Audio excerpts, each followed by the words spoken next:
Like a man dying and coming back to life 3 times? Maybe for a man like that, coincidence is purpose.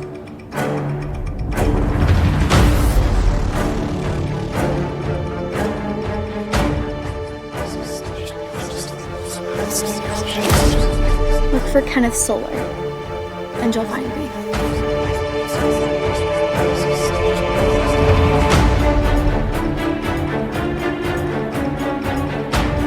You are the bridge between all these existences, all these realities, all these potentials.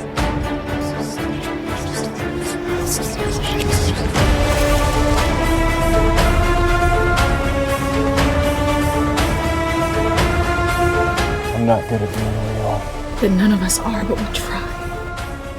Doesn't it strike you as odd that a 32-year-old man manages to find work that puts him in close proximity to young children?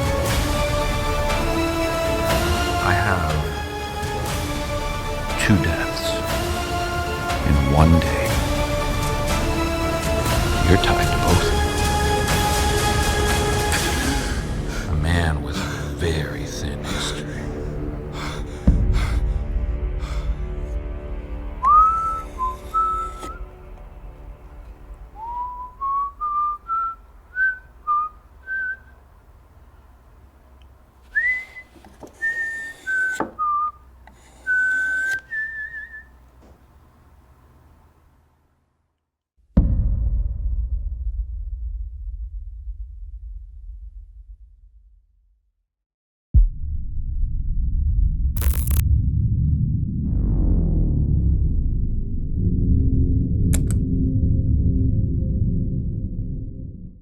Now, you said you just saw a first screening of Waking Lazarus, Yes. right? There were some things that really kind of sparked kind of your memory of what was happening back then and the complex role that you played in everything in life, and juggling all these different things. What was it that stood out? First of us, tell the audience, what is Waking Lazarus? What is that about? I saw that it was directed by the writer as well. Yes. He wrote. So Waking Lazarus, it is a book you can order off of Amazon by T.L. Hines. And he did write the screenplay for it after being approached a couple of times to turn it into a movie. And he goes, why don't I just do it? And yeah, so he did. And then he directed it, which is all like very beautiful that we all got to do that here locally in Spokane. He's from here. And like, well, I'll come to this next part later, but 8 plays an important part in the film. So the goal was to like raise $8,888, which is what we did. And we filmed a feature with a tiny budget in like 13 days of filming. So Wow.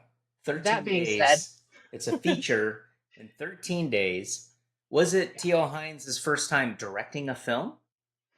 I don't think so. Not Okay. I should know this. But I do know he was directing commercials and so forth. Oh, okay. So he had, yeah, I'm looking at his IMDb. He's got experience and he has an amazing He has DP. experience. The DP on this is Trevin Spencer. Amazingly enough, his name keeps on popping up. Yep. He's great. But yeah, so Waking Lazarus is this man, Jude Ullman, who has cheated death. Not really cheated death. He has died and he comes back to life. Like he is pronounced dead, he comes back to life, and everyone's like, it's a miracle. And it happens every 8 years. So he's died at 8, he's died at 16, he's died at 24. And when we see him in the film, he is 32. So that's why 8 was an important number for the fundraising goal. Yeah, that's fascinating. Yeah, But, it's super cool. and what role did you play in the film? Initially, I was asked to be the costume designer. So I started with that. We filmed enough for like a sneak peek to kind of build for the Kickstarter to get money.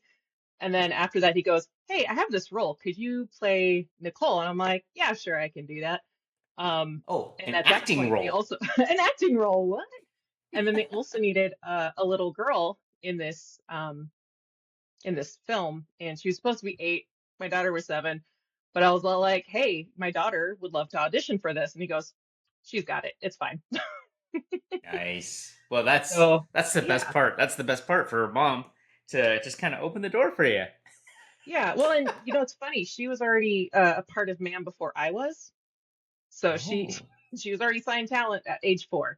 So I'm like, wow. kudos to you. She'd already done a commercial. She'd done a photo shoot she didn't know about because it was Santa themed. Uh, yeah. So this was her first feature.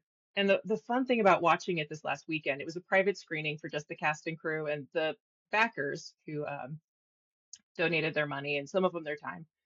Um, but was like just seeing my 12-year-old daughter sitting next to me, but also seeing 7-year-old daughter on the screen. Yeah. And oh my gosh, like my little heart just exploded. And I was like, oh, that's my baby. What? And you said this was during COVID or post COVID or before COVID? Just before COVID. So we were filming uh starting in the spring slash summer of 2019, and we finished it in October. And I couldn't actually finish the race on this one because I ended up getting a job that Oh, paid for film. So I had to take the last week off. So my sister stepped in and she was the costumer for the few days that I missed while I worked on another film doing craft services. Uh, oh but yeah, wow. but we finished it. And then yeah, COVID hit, the world stopped. Um, there was no pickup shots to be had if we missed anything. It's just it was what it was. We got the footage we got, and we made a movie out of what we got. So you wrapped in 2019. It's 2024. What were you kept in the loop of the process of editing and what the process was for T.L. Hines and finishing the product? We did have, well, we do. We have a little private Facebook group, and he would Yeah. initially in 2020 they were giving us updates, and then life happened. Discussion around it kind of slowed down and stopped, and that's okay. There were some big hurdles that Tony had to uh, jump over. And if you ever get Yeah. a chance to talk to him, I recommend that you do. He can talk to you Yeah. about those things, but those are Yeah. like, those are Tony's to discuss. But yeah, once the dust settled of that, it took a couple of years and they were able to finish it. So Very cool. super And then, exciting. so the screening that you saw was only for cast and crew. Is that Yeah, correct? and the Okay. backers. So What was your role as the costume designer? I mean, obviously, we've talked about a lot about acting, and I think I remind me to ask you another question because I don't think I have asked you when I first started doing this podcast. But what was your role in the costuming? Did you? Is there anything? Are you like going to like thrift stores and looking for things, or are you asking for actors to what they have? Are you creating anything? so for this particular one, it was a combination. We had a very tiny budget.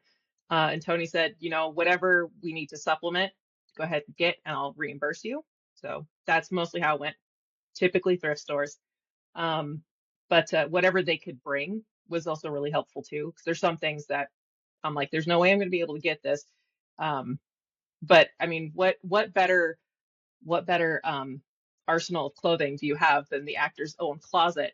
Especially when it's a contemporary piece, you don't have Yeah. to, create from scratch. There were a few things that we had to do, like um, I had to create a shirt that looked like it had been struck by lightning because that's one of the way Jude dies. Oh, Yeah, which was fun because that was done on my nephew who yeah. was no, 17 at the time. So my nephew was also in this film. My sister helped with this film. My brother made a prop for this film that was an important prop. Like my family's heavily involved in this. Andrew, my husband, was in it. Oh, that's awesome. Yeah, he was background, but he got to, play my daughter's dad.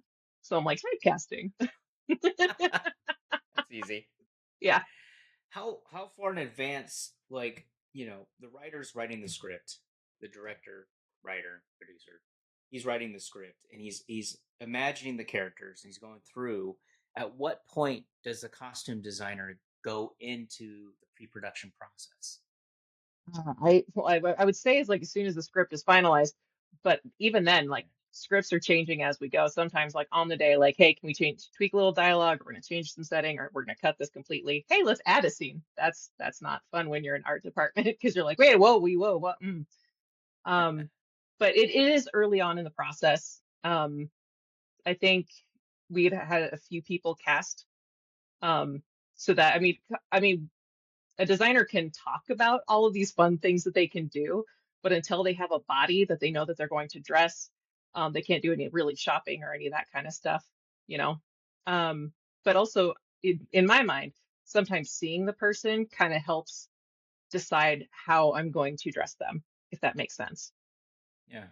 So we had a basic concept, and I, talked to Tony and said, hey, since this is Waking Lazarus and he keeps coming back to life, let's kind of play with this idea of like the phoenix and how, the colors of a phoenix and, rises back from the ashes. And there's a whole background to that. But yeah, those Yeah. colors are present throughout the film during those deaths. Not to give anything away, but To give anything away. And it's right at the beginning of the film. There is no hiding the fact that this poor dude oh, has okay. died 3 times already. So that's, yeah, right out the gate. You already know that part. The rest of it's a thriller, and you find out the rest of this stuff. So let me ask you this, Robyn. I know back in the day when I was acting, even starting in background, there were rules of thumb when it comes to costume, right? No stripes, Yep. no logos, Mm-hmm. sometimes no bright colors. Mm-hmm. Now, with the digital medium that it's becoming, are those rules changing? I mean, because I've seen films where people are wearing striped shirts, Right. So what are the rules when it comes to costumes? Most of the rules still apply, but honestly, what it comes down to is you take your fabric, and honestly, I started just using my own camera on my phone, and I'll try to take a picture of something, and if it looks weird on my phone, it's gonna look weird on camera. So I'm like, that's something that the camera's gonna hate. Interesting. Yeah, and so like you can start getting more stripes or more patterns and stuff, but anything that's really tight tends to do something weird to the visual for camera. Yeah, you get that moire type pattern where it's kind Yeah. of just flickering and stuff. Like, what's Okay, happening so here? let me ask you something. I'm not going to date myself, but I don't know if you Please do. It's remember. fine. There was a thing online, and it was, is this dress blue or gold? Yeah. What is that all about? Is that because of the way the camera perceived it, or was our human eyes, or how does that all Uh, work? that one was, I'm so glad you asked this because it has made a resurgence. I don't know if you know this. No, I didn't know this. It has. People are bringing it up again.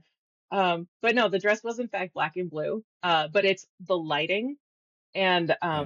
how it's perceived on your device. So when we look at colors on our devices, they're not necessarily true to color because your phone could have a slightly different setting, or you have it more white balanced than the yellow like I have right now on my thing. Because if I use white, I'd be a ghost right now. So my light is yellow. So you can see my face.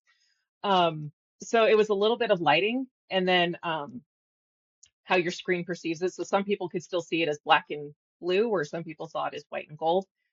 For me, and it was of course social media. So I'm scrolling, and if I scrolled one direction and my eye caught it going one direction, it looked blue and black. If it was the other direction, it looked white and gold. So I could see Interesting. both depending on which way I was scrolling. So, do you have to take into now? This is going deep. Now we're going deep into the process because you create a costume. You have the color. Let's just say it's blue and black, and the process goes. You guys film it on camera. The director's looking at it, and he's shooting in RAW. So, if he's prepared, maybe he has a LUT on the camera that will interpret what he's looking at. But maybe he's going to change his mind later. Do you ever talk about that process when it comes to what color grade you're going to put on the film because it's going to shift some of the colors? Does that ever come into You know conversation? what? Honestly, for me, that's never come up. Okay. So I don't know if that's just a lucky thing for me, or it's just I've not worked at that high a level yet where it's come into play for me. Yeah. But yeah, that's not been something I've had to deal with. That was my literally nerding out and being a little bit over anal about No, that I process appreciate it because because you I do don't think editing people. too, right? Yeah, I do editing, and I'm You're just looking learning at colors. color grading, and it just thought, it occurred to me like, I'm sure things would shift a little bit. I mean, even like if you saw Schindler's List, right? Hmm. I think there was a character that was wearing red. That's the same film. I don't remember. Maybe it's not Schindler's List. I don't remember. It's one of the films that Spielberg did. And I do remember them specifically talking to the editor, we want the red to pop, right? Mm, So that's why it kind of made me think about that whole process. gotcha. Now, you've talked about your physical health, and how does that take a toll on doing this whole work as, a costume designer, working in film, an actress, and then being a mother, being a working parent, and you have 2 kids, right? Hmm. How do you balance all that? And here I am all ready to talk about it, but then I like take a breather. How do I want to start?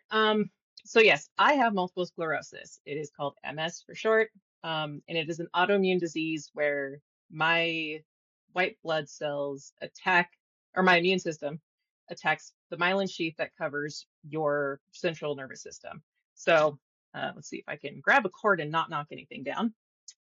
Imagine this is like your nerves.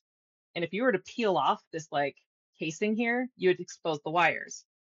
So the lesions or the sclerosis scars, those are just open wire. So I have little mishap firings Ooh. and for me, my symptoms are, they're so annoying. They're not anything debilitating. They're annoying at best. I have tingly fingers starting from pinky to ring, and it gets worse if I'm overheated, fatigued, or crap, what was the last one? There's 3 of them. So they'll Okay. flare up, but it's not like new symptoms. So when I got the diagnosis, it was 11 years ago, and I started doing film 10 years ago. And so I had this beautiful Wow. epiphany last year as I'm talking to an actress who's also having some health issues. And I'm very open book with mine because I feel like you can't learn anything if you don't share what you know, right? And there's not a Yeah. whole lot known about MS. So open book with my treatments, with what I go through. When I had a relapse and I couldn't feel my legs, that was fun. I could still walk, but like I couldn't feel the skin. That was a bizarre Hmm. experience. Um, but talking with her and um, about how health really plays a role in these long days and how it affects you. And then somebody else, unrelated, goes, I can't believe you've done like this many days in a row. Like it's hard enough as it is, but it's got to be even harder for you. And I said, it might be. I just don't know any better. Because this is literally my entire film career has been while I've had this illness.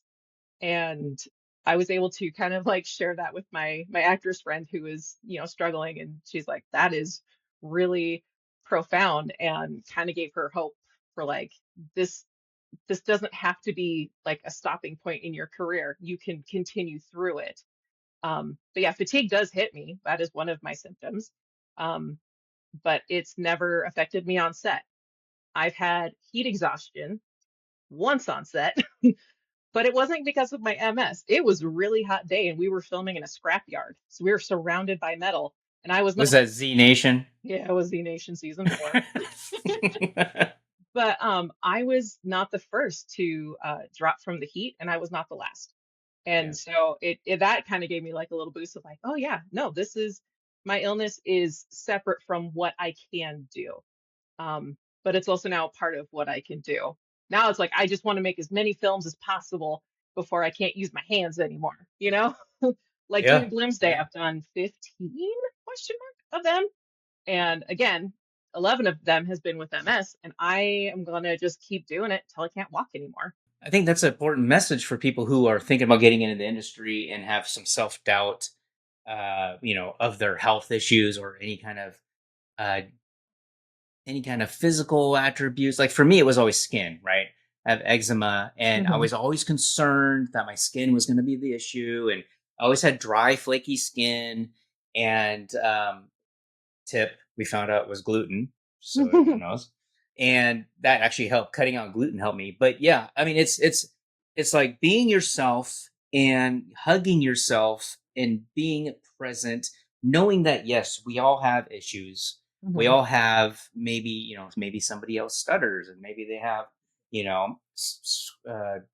camera fright, or and anxieties and stuff. So there's a lot of things that a lot of people have, and I think it's important to realize that you're not alone. We all have something, and we're all working through it.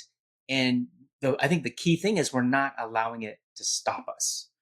We keep on pushing forward, and I think that's a huge thing for everybody to realize, that even if you wanted to be an actor, want to be a director, and have never jumped into that pool, you can still do it. Yeah. And you could be a parent. You can How's totally that? be a parent. That was a fun one. So my diagnosis happened after my first kiddo, and then we debated not having second kiddo, even though I wanted to. And then we went, Yeah. you know what? We can finally go out and do stuff, have a babysitter, go to a movie. Let's ruin that and have another kid. So Great 5 years later, we have baby number two. And while that didn't affect, it affected my MS in a way that when I came out of pregnancy, I had a massive relapse. That's when I couldn't feel the skin on my legs. And I had a hard time walking. My hands were spastic, so I couldn't sign things, which is really important because we were in the middle of selling it and buying a house. If you've ever had to do that, that's a million pages you have to Yes. sign. And they're like, you can just Yes. put an X. I'm like, no, that's not my signature. I can barely hold the pen, but that was the only time that my health was really kind of an issue. And magically, there was no film work for me at the time. So it kind of, I was, Yeah. however, doing a reader's theater. So I was on stage with a script, trying to walk and hold a script, even though my hands are Ooh. spastic. They're having a hard time holding things. And nobody knew that I was struggling. So I'm like, I'll take it. Yeah. But yeah, so kids affected that a little. Kids affected my ability to do live theater a lot. I don't know, have you done a whole lot of live theater, or is it mostly film? I have done live theater in college. Okay. So the time it takes for the rehearsal process and the Yes. commitment that is. And Yeah. I couldn't commit to that with kiddos, and I couldn't commit to that with health and kiddos. And they're old enough now that they don't care if I'm home or not. So actually on Sunday, I have an audition for a stage because right now we don't have any film work. Wow. Might as well jump back into it, right? Yeah. Yeah. What how has you sounds like you haven't had any real flare-ups on film, even as being an actress. And is it something that you're always constantly aware of, or is it something that you just kind of throw it in the back of your head and just go forward, and whatever happens happens? So my mom used to be a nurse, and so she's very much like, pay attention to your symptoms. Like, don't become a hypochondriac, right? But pay attention to your symptoms. So I always kind of have that running in the background. So if I'm Yeah. working and I notice like something's off, I know that I'm like, hey boss, I need to go take a break. And it's never anything like I need to stop the world and like go to the hospital, something's wrong. It's just Yeah. you check in with yourself. And I think that's something on film sets, especially. Everything is just so fast paced, go, go, go, that people stop, like they forget to check in with themselves. They might check in on somebody else, like, hey, Joe, are you doing all right? Are you staying hydrated? You know, but like, Yeah. do you do that for yourself when you're on set? For me, I'm so self-conscious of my skin that a lot of times, so back in the day, I get makeup, right? Yeah. And amazing, I would still get shiny, like massive shininess. So I'd have to deal with that. We all And do. then right here it would dry out, and I'd start flaking, and my skin would start peeling. And so then it was like, okay, I gotta reapply makeup, have the makeup artist try to fit. And I'd tell them ahead of time, like, hey, I have dry skin. I don't know if you can seal it, do what you need to do. And here's something for us men, which I think men are wearing more makeup nowadays every day anyways. But I went into Macy's and I said, hey, I got dry skin. I'm an actor. What can I do to kind of seal the moisture in and wear makeup at the same time when I'm on screen? And they went through the whole list of a spray, some foundation. And it was just like, then I had, I'm a guy walking out with this kid. And then my wife was like, I want to do this. I want something too. So yeah, I do have that self-consciousness, and it does permeate in my mind of I better do a check on, look at it. And luckily, if they have makeup artists, they're doing it right. They're looking Yeah, at you and usually the stuff. makeup artists are doing it for you. Hair, Yeah, same. Wardrobe, same. They're keeping an eye out yeah, for you. yeah. I mean, like if you're feeling a little dizzy, Joe, do you stop and say, "Hey, I need to take care of this real quick," or do you just push through and go like, "Ah, we can do a couple more takes"? That's the um, question. yeah, I haven't experienced that type of symptom yet on stage. I have podcasting where I felt like I was gonna, because I stand up when I'm doing interviews, and I Yeah. feel like sometimes I'll get like, whoa, and then I'll just kind of brace myself. But no, I mean, on film, it's really just kind of, there was a scene I did one time, and I think I was playing a background guy, and I had a big old rifle, and I think it was airsoft. I think it was heavy, Mhm. and they wanted me to aim it at the character and then act like I was going to do something, like hit him or something. And then I had to pick up the gun, and I picked it up in a way that I'm not left-handed, and it like made my finger numb. Oh, Like I don't know if I cut a nerve or something. It was numb for a while after that, but I didn't say anything. I just, pushed forward and just whatever happens, happens, that type of thing. So yeah, I mean, I do think though, if I were to get in a situation like that, I probably would say, hey, I need a second. hmm. Um, when you're working on a film set, is everyone aware? I mean, does that even come up? Hey, does anyone have any health issues that we should be aware of? Nope. Anything that nobody ever asks that? Okay, No, if there's so anything like allergy that causes anaphylaxis, and we have a set that has a set medic, sure, they know, they go and they talk to whoever it is who has the allergy or the severe, whatever the severity is, and says, "Hey, what's the protocol? Do you happen to have the things you need? Do I need to carry the things you need? Like if it's an actor who needs an EpiPen, does he need yeah, to carry it on his person so that they could do their scene versus a crewman who's like, nah, I've got it, in my bag that I wear with me. Um, yeah, so that kind of stuff. that's I just I good. do I'm just open about it. So I'm like, hey, if you ever Yeah, see me just sitting, there's a good chance that I just need a break. yeah, But I rarely just do that even because again, my MS is just annoying at best. My poor fingers will tingle. yeah, yeah. No, I think it is important for everyone to come. You come to the set prepared, but you also should be open about any kind of issues that you have, so that you do have the help and recognition that you need, and there's an understanding, there's empathy. Because I think if someone says, "Hey, I just need to sit down," the last thing you want someone to go is, "Oh, you think you're somebody special, and you're like leading this team just because you're an actor." You know what I mean? You Right. want to go, "No, it's because physically I'm not feeling I need to." Exactly. So it's really important to really have that communication. That's the You key, reminded communication. you reminded me of something. When I was very first project, one of the first projects I did was Star Trek Phoenix.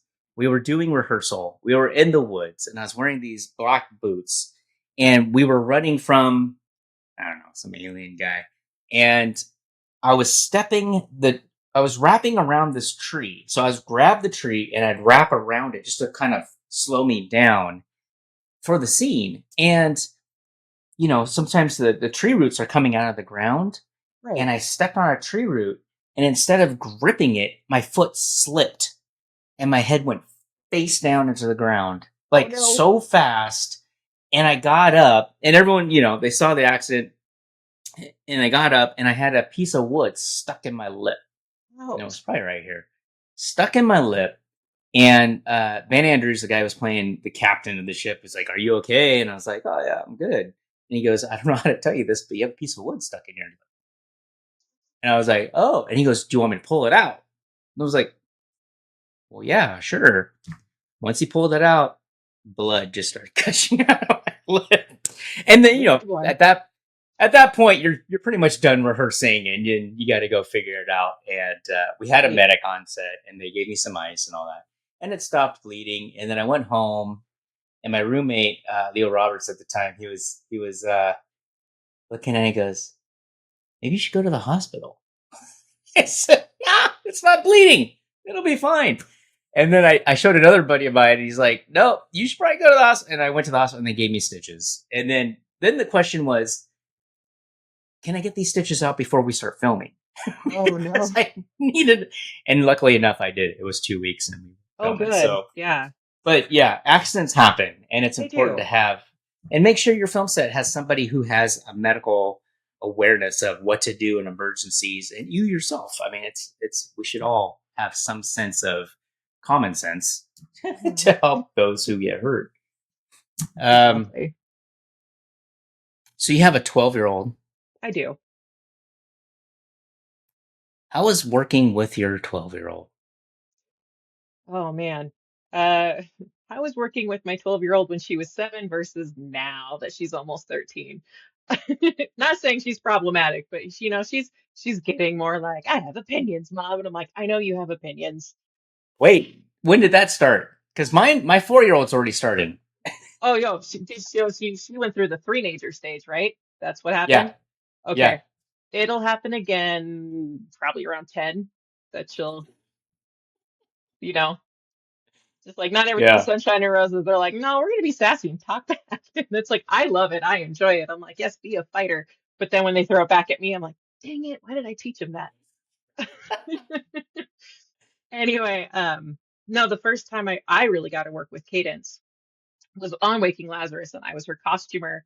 I would dress her in ways that I um that were modern, but for her like comfortable, so she would feel okay. And she just rolled with it. And I have to say, one of my little silent joys on that film was, spoiler alert, Cadence dies in the film. And the day she dies, I put her in a shirt that says, "Born to be free." So the word "born" is on her shirt when she's gonna die. So I'm like, Yeah. Oh, little nice. nerdy me, but Yeah. and she didn't question anything. She's just like, yeah, okay, we're gonna just go and do this little play pretend. And she sat through makeup. She's blonde, so she has no eyebrows essentially. I mean, she does. They're just, you Yeah. can't see Yeah. them on They're film. light. So she sat through makeup trying to get her eyebrows on. Um, totally great. Now, fast forward 5 years, and we did a short film for 50 Hour Slam in April. And she got to play my daughter that time. The other time we Oh. were not related, but Yeah. this time we were. And she somehow like managed to be both like, I know this, I'm familiar with it, I've grown up with sets and stuff, and also equally awkward. And I don't think it's a personality, so to speak, it's her age. So her age right now, and middle school and puberty and all this other things, she just is fundamentally going through an awkward phase. And so that resonated with her internally. And I'm like, oh, honey, you're not that person. So it was, talking Yeah. with her and trying to help her realize that she can breathe and kind of be herself. But it's just the ability for me, because I understand this world, I live in this world. And even though she started in it before I did, she was 4, and she doesn't really have that strong, like, I have a sense of self yet. Yeah. Yeah. And so as her parent, on top of being like her costumer or her director or her whatever, to be like, scene partner. There we go. There's another one. Just to be like, Yeah. it's okay to just breathe and be goofy, or breathe and be serious, breathe and just be, Yeah. and there's not much that we can do about what other people are going to think or say about us. Those are their opinions. It Yeah. matters as to what you think about yourself and how you feel about yourself. So there was a lot of that kind of dialogue as we're driving the hour it took to get to that set for that day, just to be like, Interesting. hey, honey, it's just play, just be and have fun. And Yeah. she did great. And she killed it. She killed me in the in the film. We were Oh, LARPing. really? We were Oh. LARPers. And we were on the same team, and she defected and stabs me in the gut. And oh man, and she delivers this like delightful, brutal line, and I just keel over dead. But I'm smiling because they're getting shot of me on the ground, and I'm just like, my baby, Yeah. I'm so Yeah. proud. But she played, and I think that's, I don't know if your kiddo's gonna want to like go into this world at all. I hope so. But so is For she a my sake. character? I want to make a movie. Yeah. Yeah. She's so cute. I can't imagine her not, you know. But just Yeah. being able to foster that and especially again now at this awkward time of her life to really tell her that you need to, these are things you're going to learn when you're much older and you are well within your skin. But because you're doing this kind of industry, you kind of have to learn it sooner than later. So Right. fostering it, but not pushing it, it's a hard balance. Now, I do have my other Yeah. kiddo who's 7. She really wants to do film work. She's like, Mom, I want to be an actor Oh, and I want to be a makeup artist and I want it and I want it and I want it. And I'm like, yeah, okay, Chloe, that's fantastic. I'm gonna put you through theater first. yeah. Do you Yeah. know the reference there? Because she needs the discipline that theater gives. That film does Totally. not. She needs to learn to to to rein it in a little. If she were on set, man, she'd be a little terror. Nobody would be able to get her to shush.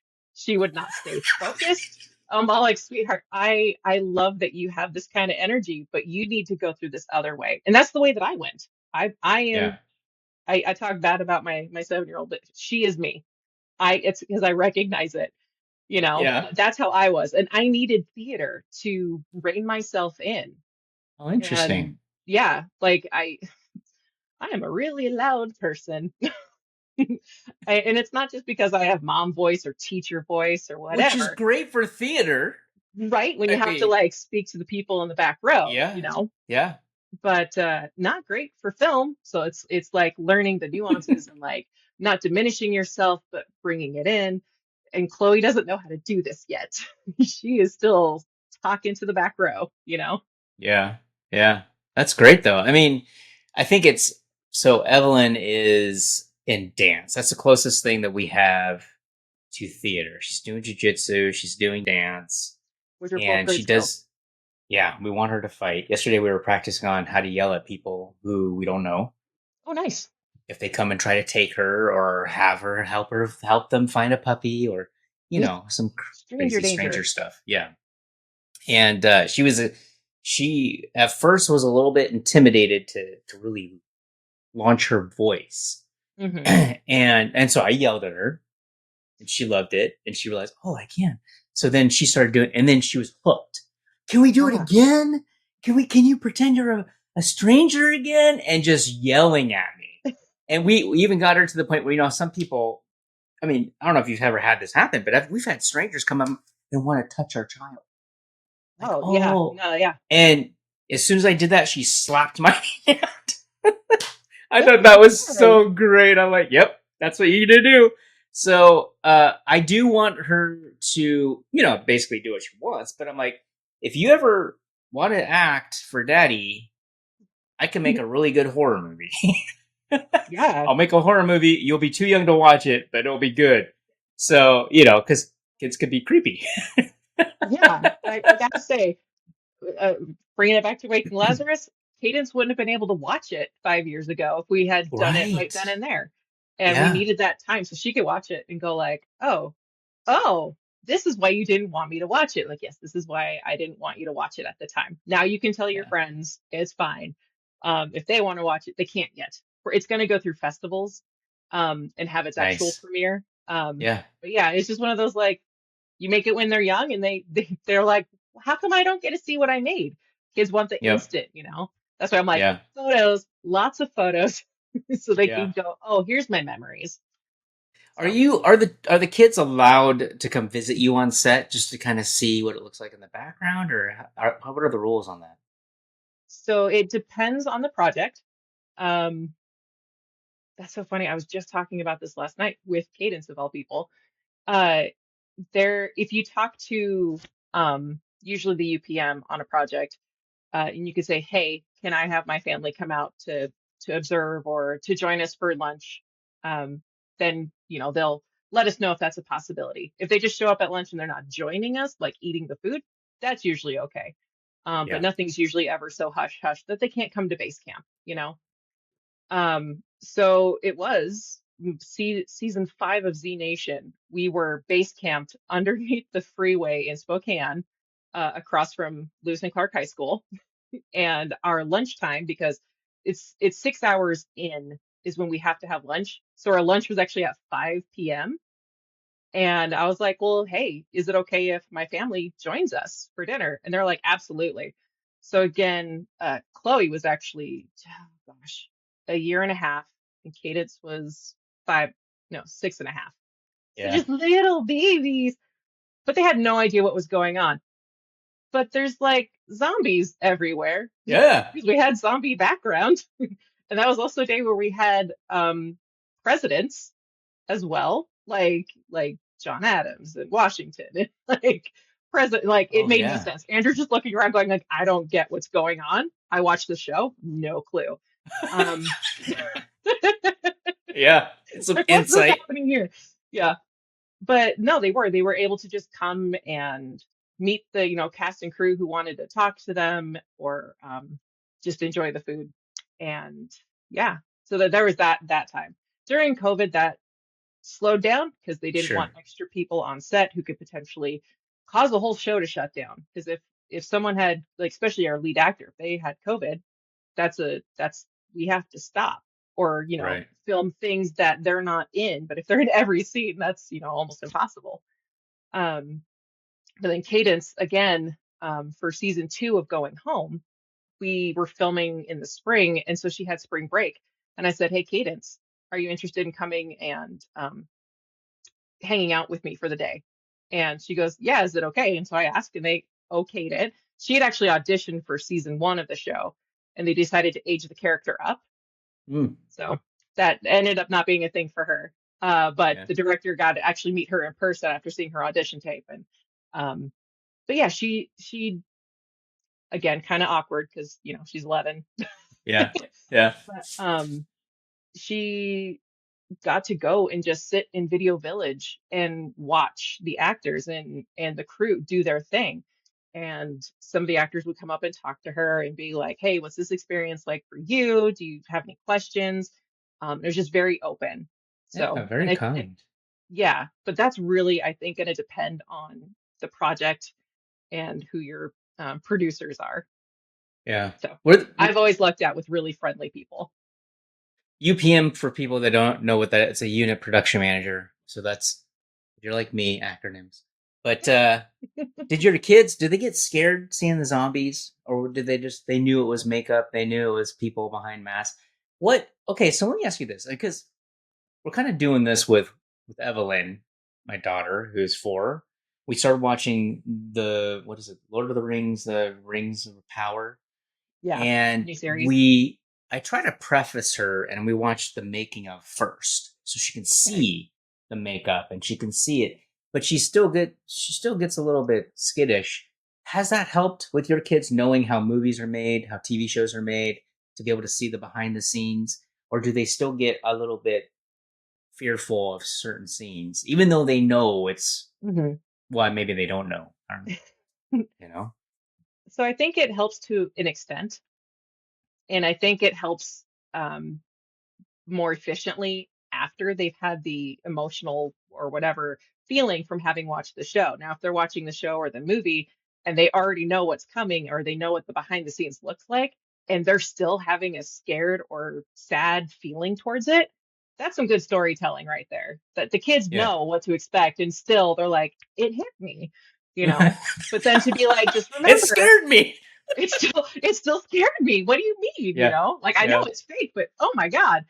But then that's just to remind them, like, yeah, remember how that was done, so that you've already had that conversation beforehand. And then sure, they get scared a little or whatever. And then you go, yeah, remember, that's all fake. Instead Yeah. of like the opposite, where like they see it for the first time and they've never heard of anything like that. And then you're going like, well, it's all fake. But they're like, no, I just watched it. Right. That's Right. real. Yeah. I tend to start turning the volume down, because the Oh. music's what kind of brings that emotion, right?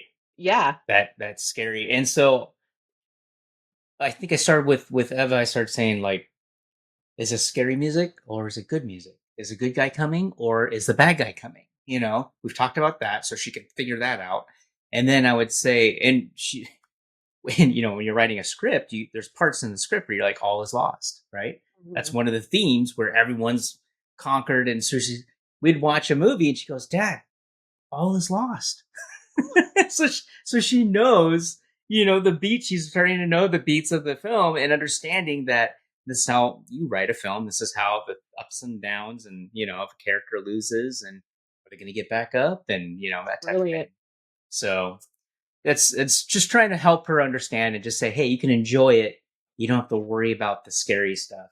And she's seen me film. I mean, she's seen me be a bad guy, and she's seen me do things, and that's like, and I think she understands that it's not real. But I think, to the point, I'm hoping that maybe she can take direction. That's the next step of going, hey, and so far, in classes, dance class and all that, she pays attention and she does what she needs to do. So, As far as kids and listening, anyone who's not their parent, literally anyone who's not their parents, people are like, I don't have this problem with your child. I'm like, well, that's because you're not their mom or their dad.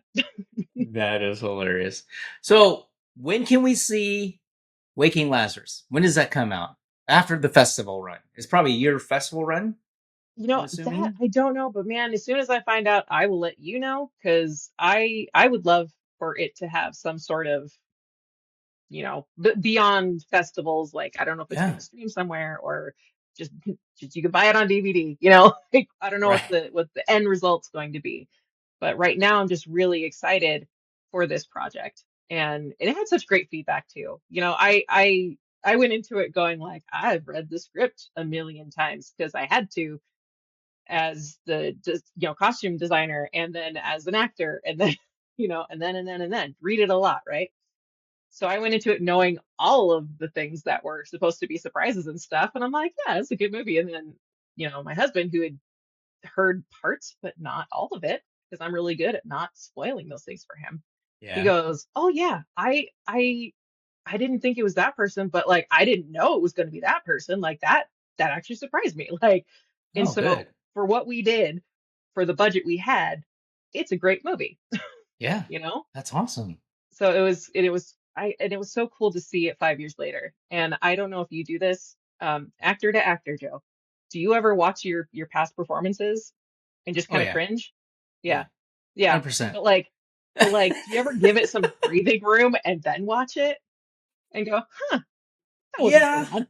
Yeah. I mean, there's some things where I think for me, it's if I'm not prepared, like if it's a 48-hour or 50-hour film Yeah, yeah. slam, when I'm like trying to get my lines down and I'm really trying to just be as natural. I think I was surprised when I saw 48-hour that I was in. I was like, oh, I did pretty good. And then I interviewed the DP for that, and he's like, just so you know, you were the best actor of the whole thing. And I was like, oh, thank you. I appreciate that. That means I can act.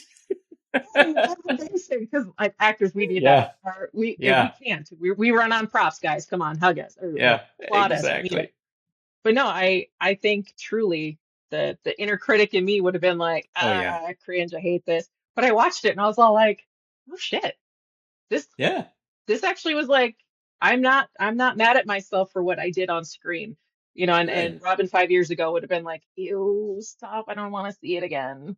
So I Yeah. gotta enjoy the film in more than just, you know, yeah, I didn't have a It's cringe moment. I think it's natural though, because I did interview Philip Wheeler, who was in my last film, Cousin, and I said, how did you feel about your performance? And he said there were some things that I wish I would have done different.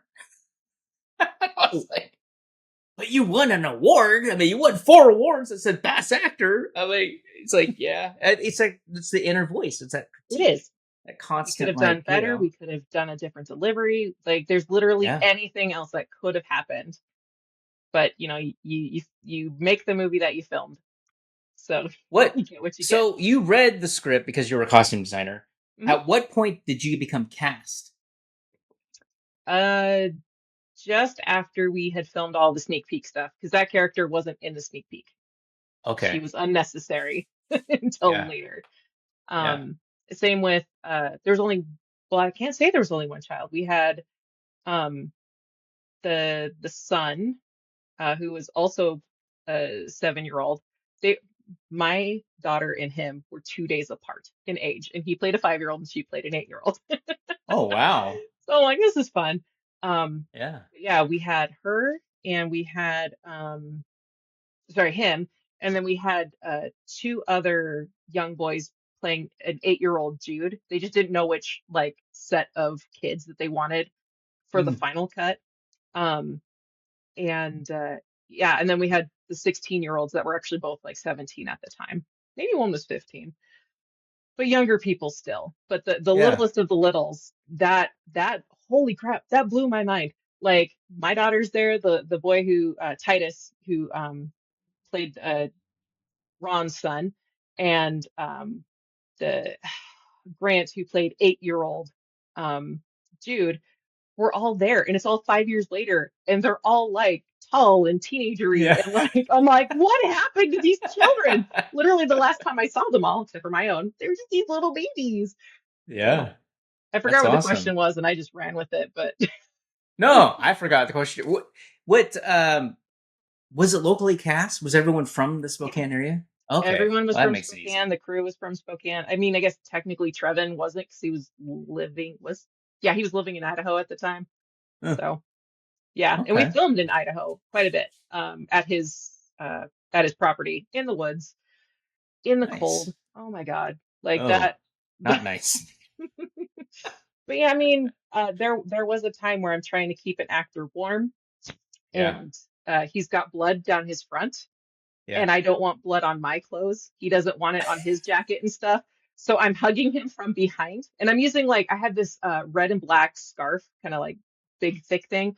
That I'm like, this I don't care if it gets red on it, it's already red. So like Yeah. that's a layer, and then his sweater, and then me and my sweater and my jacket, just like hugging him. And they started calling me set toaster. I'm like, that's new. Yeah, I'll be a set Bring toaster. in the That's set fine. toaster. We need We a did toaster set over here. toaster. Someone's called. Bring her in. Yeah, and then another incredibly cold night. We were doing an exterior shot, and it is all a single shot. So One take. I mean, we did it like 10 times, methinks, and with lots of rehearsal. But yeah, it was, he goes into the house and he's scoping around and trying to be quiet, sneaky, and then he finds the person he's supposed to find. Another bad guy comes in and he's like, whoa, hey, wait a second. And so the two characters jump out the window to run away, and the camera follows them through the window, and we're just Oh, how filming at cool somebody's is house. And that? so Yeah. we had our stunt choreographer grabbing the camera from Trevin through, like, very steadily through the window, and Trevin would jump out after him, and then the boom would send his mic through, and then he'd like throw out the cord as far as he could, and we'd start chasing camera with the boom, and he would jump out the window and then try to catch up, grab his boom, and then we're finishing out the fight scene, which is now exterior. And it Wow. looks really cool. It's a long take, but Yeah. just the fact that like there were no fake walls or anything, they just yeeted the crew right out the window, That's awesome. I'm assuming, knowing Trevin, I mean, not knowing him, but knowing his work, it was red. You guys shot on red. I believe so. Yeah. I want- couldn't tell you. I want to ask you, how was your daughter in the death scene? Oh, she I don't think she really understood at the time that Okay. she was dead. Yeah. She was laying on the cold, cold ground because it's Ooh. October and in the woods and friggin' the mountains. So we tried to keep her warm. We had her in costume, and I can send you some. I took some shots because it was cool. Of what it looked like on monitor. Mom has to do that, right? We take pictures. But she didn't understand quite what was going on. She just knew that she was laying still on the ground with her arm kind of up above her head, like stretched out. And then funny fact, we had multiple people basically be stand-ins for our bad guy. And so one of the times it's literally my 17-year-old nephew is like, you hear him digging the hole that she's going to be buried into. And so I have that photo as well. Yeah. Just like, look at the cousins playing together. It's so sweet. Right? Yeah. And Jaden was in that film as well. So like again, I can't tell you how much my family ended up being a part of this thing in just small little ways. But Right. Jaden ended up being 16-year-old Jude. 16? Yeah, 16-year-old Jude. And oh my gosh, I had such an interesting reaction watching because like I already know, right? I filmed all this. I know what's happening. And Yeah. there's this beginning sequence where you see, 8-year-old dies, 12-year or not 12, 16, 24. They die, they come back. But there's this moment towards the end where you're starting to see it happen again, but it's focused more on the wake up part. And I'm like getting tingly right now just remembering it. But like just seeing him like open his eyes and like take that big breath of like I was just dead and now I'm alive. It like made me silent gasp. And I was just like, that's my nephew. That's that's my family. And I was like just ugh. And I can't Yeah. tell you necessarily why that hit me so hard because he's not mine. He's my sister's. But Yeah. it was just so beautiful, I think. And that's why it hit me so hard. And I'm like, damn it, Jaden, why aren't you doing more of this? That's awesome. What else? What else do you want to say about this whole process and what kind of things that came to light when you were watching Came it? to light. Uh, I think, and just something that is beautiful that happens to Spokane filmmakers is that we end up building these little families. And I didn't realize how much I had missed that little family until we were reunited. Here it is 5 years later. We're all in the same room. We're sharing stories. We're Yeah. enjoying the fruits of our labor, and it, makes me a little retrospective. Again, I've only been filming for 10 years, right? Okay, yes, I'm like almost 40. So that's a good chunk of my life, right? Yeah. 10 years is still a lot. Yeah. But it just makes me go like, of all of the work I've done, with these Spokane crews, they have been my absolute favorite. They've been like family. They're the reason I'm able to bring my kids to base camp or to set just to observe because there's trust and understanding. Um, there's no massive inflated egos. Um, Yes. so yeah, just reiterate that I love Spokane filming. I could film in other locations. I can film in Montana, should I choose to apply there. And while my kids are like old enough for me to like, bounce for a while, that's still just a Mhm. little too far for me. Yeah. Like I want to be, near my family. And sometimes Seattle is too far, when it comes to Oh family. If it's yeah. just a couple of days, that's fine. But like, more than that, it's like, I miss them. Uh, so yeah, but I can't speak enough about how much I just love Spokane Film Crew, and we should continue to like build Spokane Film Crew and get more projects in Spokane. We're a very diverse location. Very true. So for those who are watching, if you're otherwhere in the United States, go to Washington, Spokane. Go Spokane, Washington. Come you here. you will be embraced and accepted. Absolutely. That's the key. Absolutely. Yep. Yep. And there's always the joke that, people from Spokane are so friendly because of the proximity to Canada, right? So Oh, I didn't we're hear so that joke friendly and before. we say sorry a lot because we're just so close to Sorry. Canada. Yeah. I had Hilarious. it was Keith Allen, season 2 of Z Nation, and he goes, "You say sorry a lot. Are you Canadian?" And I go, "No, I'm from Washington." He goes, "Just because you're so close." I'm like, Great. "Okay, Yeah. noted, I'll noted. I accept am that. Canadian adjacent." Nice. Well, thank you, Robyn. I appreciate this insight.